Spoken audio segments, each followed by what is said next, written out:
안녕하세요. PBR 세미나입니다. 오늘 이야기는 이 주제를 좀 이야기를 해보려고 합니다. 최근에 SK텔레콤에서 아주 심각한 해킹 사고가 있었고, 그 때문에 소비자들이 굉장히 오래, 뭐, 2주 가까이 우왕좌왕했고, 그 뒤에 이제 뭐 통신사 쪽에서나 뭐 정부에서 발표된 내용들 보면 아주 이제 뭐 이렇게 저렇게 대안들을 만들어서 문제를 해결하겠다라고 이야기는 하지만, 고객들 입장에서는 굉장히 좀 많이 짜증나는 상황입니다. 근데 이게 통신사의 역사를 좀 보면 우리 이제 SK텔레콤만 그런 게 아니고 우리나라 통신사들이 사실 비슷한 사고들을 계속 쳐왔단 말이죠. AT도 그렇고 LG 플러스도 그렇고 보안 관련되거나 뭐 고객 정보 잃어버리거나 물론 뭐 이번 SK텔레콤 거는 그것보다 뭐 정도가 심한 건이라고 하던데 그 통신사가 보다 보면 고객에게 그렇게 크게 관심이 없는 것 같다. 고객들한테 문제가 생겨도 이렇게 뭔가 법적으로만 문제 안 되면 어물쩍 넘어가는 일들을 반복하는 것 같은 느낌이 든단 말이에요. 그래서 이 통신사가 왜 고객한테 관심이 없는지, 이 기업이라면 보통 고객한테 관심이 있고 고객에게 문제가 생기면 굉장히 이렇게 열심히 덤벼들어서 문제를 해결하려고 해야 될 것 같은데 그냥 딱 문제 안 되게끔만 면피만 하는 그런 식의 태도가 되는 건지에 대해서 가볍게 한번 살펴보려고 합니다. 뭐 SK텔레콤 해킹 건이야 뭐 이렇게 뭐 정부에서도 굉장히 심각한 보안 문제로 보고 있을 정도로까지 이제 아주 큰 일이고 이게 뭐 스텔스형 악성 코드가 미리 들어와 있다가 나중에 이 통제권을 이렇게 요심에 들어있는 정보들을 빼간 거다라고 하던데 뭐 자세한 거야 이제 일반인들이 알기도 어려울 것 같고요. 근데 사실 뭐 SK텔레콤만 이런 사고를 친 게 아니고 이제 아까 뭐 얘기 드린 것처럼 뭐 KT도 그렇고 LG U+도 거의 뭐 매년 이렇게 보면 통신사들이 서로 돌아가면서 이런 보안 사고들을 치는 것 같습니다. 이게 당장 이렇게 작년부터 올해 사이에만 있는 통신사 이렇게 보안 사고 이렇게 검색해 봤더니 이런 식으로 나오더라고요. 아마 뭐 이것보다도 훨씬 더 많겠죠. 근데 통신사들이 이런 문제가 생기면 뭐 손은 잃었다고 치더라도 외양간은 잘 고쳐야 되는데 잘 고치는 것 같지 않단 말이죠. 고객들이 엄청나게 불편을 겪고 불안해하고 그런데도 불구하고 문제가 막상 그렇게 크게 깔끔하게 해결되는 것 같지가 않습니다. 왜 통신사들이 이런 문제에 대해서 이렇게 눈 가리고 아웅만 할까? 궁금하잖아요. 그래서 이제 기본적으로 이 통신사들이 정보보호, 그러니까 보안 관련되는 이슈에 얼마나 투자하나라고 하는 거에 대해서 이제 기사가 나온 걸 좀 찾아보면 통신 3사의 정보보호 투자가 매출액 대비 0.5% 미만이라는 얘기들이 많이 나옵니다. 얼마나 정확한 근거를 가지고 있는지는 정확한 기사만 봐가지고는 잘 모르겠던데. 네, 어쨌든 뭐 매출액 대비 0.5% 내외를 쓴다라고 하는 거는 그래도 좀 팩트인 것 같아요. 이게 매출액 대비 0.5% 정도만 쓰는 거면 이게 통신사들이 그렇게 정보 보안, 뭐 개인정보 보호, 그다음에 통신 관련된 해킹 사고 이런 것들을 막기 위해 최선을 다하고 있고 이게 가장 최우선 과제다라고 얘기들은 하는데 보통 최우선 과제라고 하면 매출액의 0.5%만 쓰지는 않을 것 같습니다. 그렇죠. 통신사가 기본적으로 좀 이렇게 눈 가리고 아웅, 예, 그리고 아까 0.5% 정도만 쓰고 정부한테 욕 좀 약간 얻어먹고 정통부 뭐 이런 데서 뭐라고 하면 뭐 거기에 벌금 약간 내고 그냥 어물쩍 넘어갈 수 있는 이제 근거가 되는 얘기들을 좀 해드릴게요. 이 통신사의 시장 점유율 추이인데 지난 몇 년 동안 한 5년 이상의 시장 추이를 보면 SK텔레콤은 40%대 안착한 상태, KT는 23, LG U+는 19.2%를 차지하고 있다고 합니다. 그리고 최근에 이제 코로나 시기를 지나면서 알뜰폰 사업자가 확 늘어서 16.9%까지 이제 알뜰폰들에 가입을 하고 있다고 하죠. 이렇게 보면 야 이제 통신 3사가 옛날에는 완전히 통신 시장 100%더니 이제 그래도 알뜰폰한테 많이 뺏겼네. 이렇게 이제 볼 수도 있지만 사실 이놈의 알뜰폰 사업자도 예, 통신 3사의 자회사들이 잔뜩 들어와 있거든요. 여기 지금 보이는 뭐 SK텔링크, KT 스카이라이프, 뭐 M모바일 뭐 이런 데들이 들어와 있어서 이 업체들이 가지고 있는 시장 점유율이 알테폰 사업자의 거의 절반 정도 됩니다. 그러면 사실은 통신 3사와 그 계열사의 기준으로 보면 전체 시장의 91%가 이 세 회사가 장악하고 있는 거죠. 우리가 보통 1억 정도로 상위 3, 4개 업체의 시장 점유율이 몰려 있는 시장을 보고 우리가 보통 부르는 얘기가 과점 시장입니다. 이게 경제학을 배우셨던 분들이라면 기억들을 좀 하시겠지만 과점 시장의 가장 큰 폐해는 시장이 어지간한 변화가 생기지 않는 이상 과점 사업자들끼리 자기들끼리 일종의 짬짬이가 되는 바람에 고객들한테 정작 별로 신경을 안 쓴다라고 하는 게 과점 시장의 첫 번째 문제로 항상 얘기가 나오죠. 아주 전형적인 과점 시장이 이동통신 시장입니다.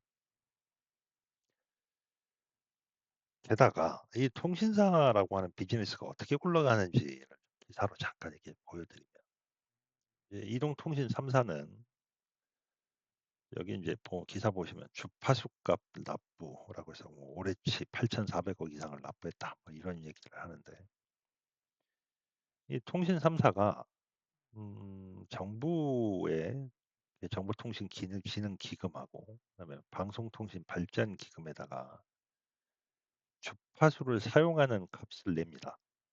뭐 2.4GHz니 뭐 이렇게 뭐 LTE 라인, LTE 뭐 20Hz 라인, 메가헤르츠 라인이니 뭐 이런 식의 우선 주파수들이 사용할 수 있는 특정 주파수 대역들이 있고 그 주파수 대역들을 그건 다 국가 겁니다.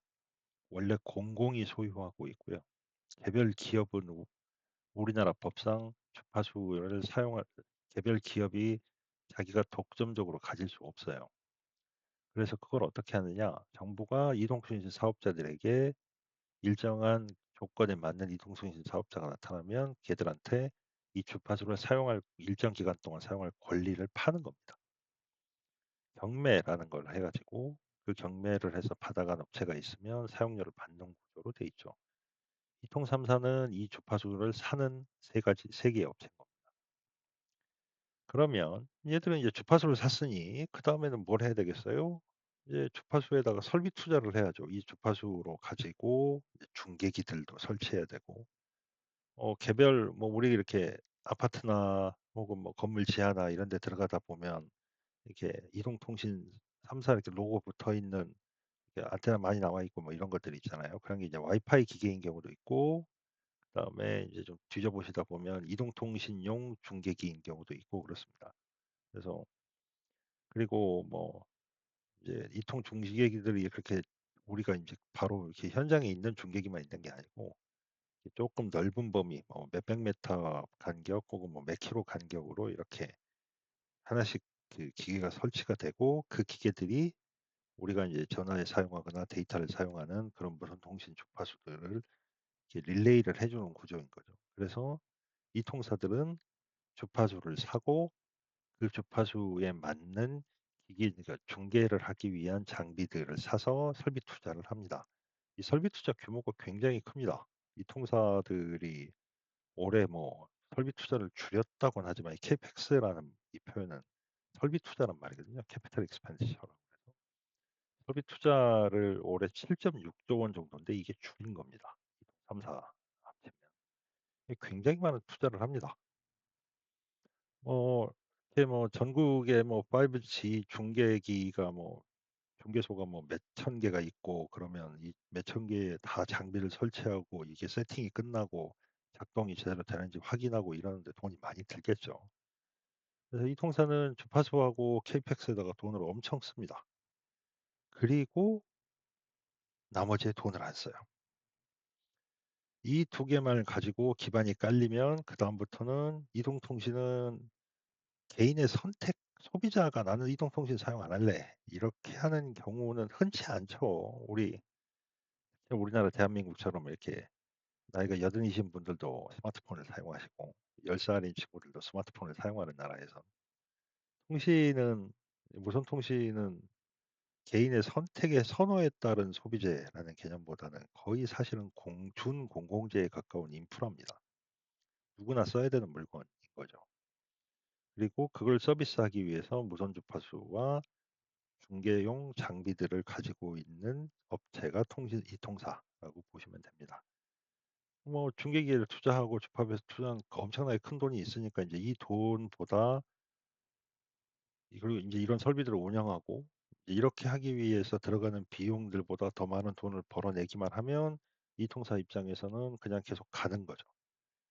크게 변화도 없고 소비자들이 바뀌지도 않고 내가 물론 뭐 KT를 쓰다가 SK텔레콤으로 넘어가거나 SK에서 뭐 LG로 넘어가거나 할 수 있습니다만 그렇다고 해도 우리나라 전체 국민들이 사용하는 무선 주파수 숫자가 갑자기 뭐 5천만 대를 쓰다가 갑자기 1억 대를 쓰거나 이럴 일은 없잖아요. 반대로 3천만 대를 쓴다든가 이럴 일도 없습니다. 거의 시장이 변화가 없는 사업입니다.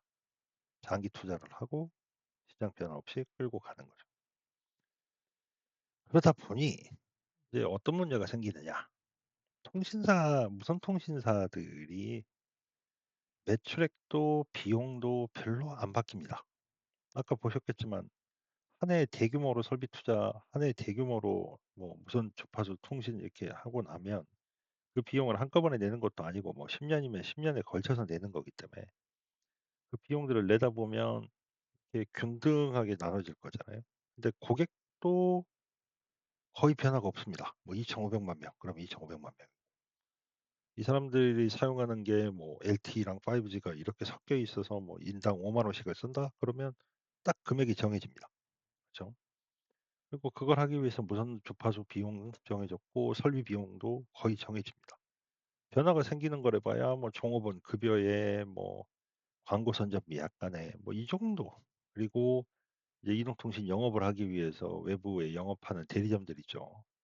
그 사람들을 사무실에 운영하고 그쪽에 이제 광고 프로모션 비용 지원하고 뭐 이런 것들에 들어가는 비용들만 변화가 조금씩 있을 뿐이지 큰 틀에서는 거의 변화가 없습니다. 그러다 보니 이 숫자 보시면 SK텔레콤인데 2022년 숫자가 12조 4천억, 23년도엔 12조 5,800억, 24년도엔 12조 7,700억.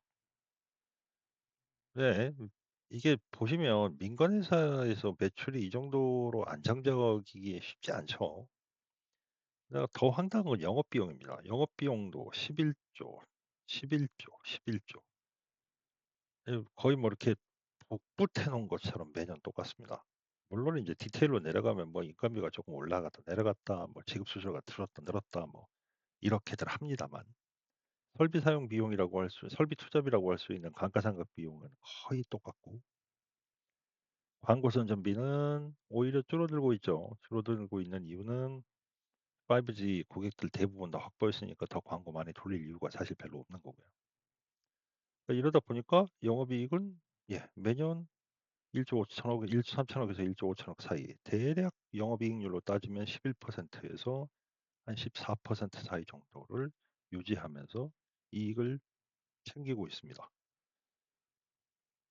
여러분이 어떤 사업을 하시는데 거의 정해진 숫자의 비용과 거의 정해진 고객 숫자를 가지고 운영을 한다. 그리고 그 사업의 대부분에 들어가는 비용은 이미 정부나 시설 투자 같은 거에다 대규모로 투자를 해 놓은 상태다. 이렇다고 하면 여러분들 여기 운영비에다 돈을 굉장히 많이 쓰시겠어요? 아니면 고객 한 명을 감동을 시키기 위해서 굉장히 노력을 하시겠습니까? 별로 그럴 일 없는 거죠. 어차피 뭐 우리 아니면 KT 아니면 LG인데 뭐 그러다가 네가 KT 마음에 안 들면 다시 우리한테 오겠지. 이거 고객 SK텔레콤이 뻔히 아는 얘기고 자기들 비용과 매출액은 어차피 정해져 있는 거고 그렇다고 하면 법적으로 문제만 안 되는 수준이라고 하는 정도로까지만 고객 만족에 관련되는 비용을 투자하고 싶죠. 네, 보안도 딱 그 정도의 법에 걸리지 않는 수준까지만 투자를 하는 겁니다. 그렇게 되면 매출액의 0.5% 정도가 되죠. 그러면 SK텔레콤의 경영진이 좀 나쁜 인간들이라서 그런 거냐. 이 통신 3 사를 다 보여 드릴게요. SK 이제 KT를 보시면 이 위에 있는 거 KT입니다. 22 년도 18조, 20 23 년도 18조, 24 년도 18조입니다. 물론 여기 KT는 이제 유선 아까 보여 드린 이 SK텔레콤은 무선만이고 여기에 KT 실적은 이제 유선, 무선 다 포함되어 있는 실적이긴 합니다. 그러다 보니 비용도 거의 대동소이하고요. 영업이익도 비슷합니다. 이제 물론 그 KT가 24년도에 인력들 구조조정하면서 이렇게 그 뭐야 명예퇴직하면 명퇴비금 지원을 좀 크게 하다 보니까 비용이 일회성으로 크게 들어간 거긴 한데 사실 비슷해요. 그 비용 제외하고 나면 3년 동안 사업 실적이 변동된 게 없습니다. KT만 그러냐? 네, LG U+도 그렇습니다. 여기 보시면 12조 7천억, 13조 2천억, 13조 5천억 뭐 약간씩 늘어나고 있긴 합니다만 매출액 거기서 거기고 영업 비용도 거의 대동소이합니다. 이게 여러분이 사업을 운영하시는데 어차피 정해진 매출액이 올해도 들어올 거고 내년도 들어올 거고 내후년도 들어올 거고 고객이 좀 바뀐다고 해봐야 어차피 옆에 옆집이나 그 옆집 갔다가 다시 오든지 뭐 이럴 거라는 걸 내가 뻔히 알고 있는 상황이에요. 어차피 주파수 한번 따내면 그리고 거기에 투자 인프라 깔면 그다음부터는 고객이 선택권이 없다라는 걸 내가 뻔히 안다면 법적인 요구 조건이 없는데 굳이 나서서 고객에게 많은 투자를 하거나 고객에게 관심을 보일까요? 아니면 그냥 그런 비용 최소화하면서 이익을 챙기는 게 맞을까요? 예, 이통 3사가 전형적인 그렇게 이익을 챙기는 방향을 가지고 있는 겁니다. 그러니까 이게 사실은 이제 문제 본질은 이런 이동통신 서비스라고 하는 게 민간 기업에게 이렇게 맡겨놓을 수 있는 사업이 맞는 거냐라는 거에 대한 근본적인 의문은 있죠. 마치 이제 코레일, 뭐 이렇게 한전 이런 것처럼 사실상 국가가 공공기관처럼 해야 되는 거 아니냐라는 얘기도 많이 나오는 분야이기도 합니다. 뭐 어쨌든 우리나라는 이동통신에 관련돼서 민간 쪽에다 오픈을 한 상태고 통신은 민간에다 오픈을 해놓지만 사실은 여전히 통신 3사를 통해서 정보통신부가 관치를 하는 시스템 구성되어 있습니다. 이제 이러면 이 통사 입장에선 눈치 볼 게 고객이 아니고 예, 정보통신부의 눈치를 보면 되는 거죠. 그래서 통신사들은 고객에게 관심을 안 두는 거고 그래서 주기적으로 예, 통신 보안 관련된 이슈나 혹은 뭐 각종 서비스 관련된 얘기나 뭐 위약금 관련된 얘기들이 이 통사들이 뻣뻣하게 나오는 겁니다. 왜냐? 자기들한테 영향을 크게 주는 건 개별 소비자가 아니거든요. 예, 오늘은 예, 이동통신 SK텔레콤 해킹 사건과 관련해 가지고 이 통사들이 왜 소비자들에게 그렇게 관심한지에 대해서 전체 산업 구조적인 측면에서 간단하게 살펴봤습니다. 이야기 들어주셔서 감사합니다.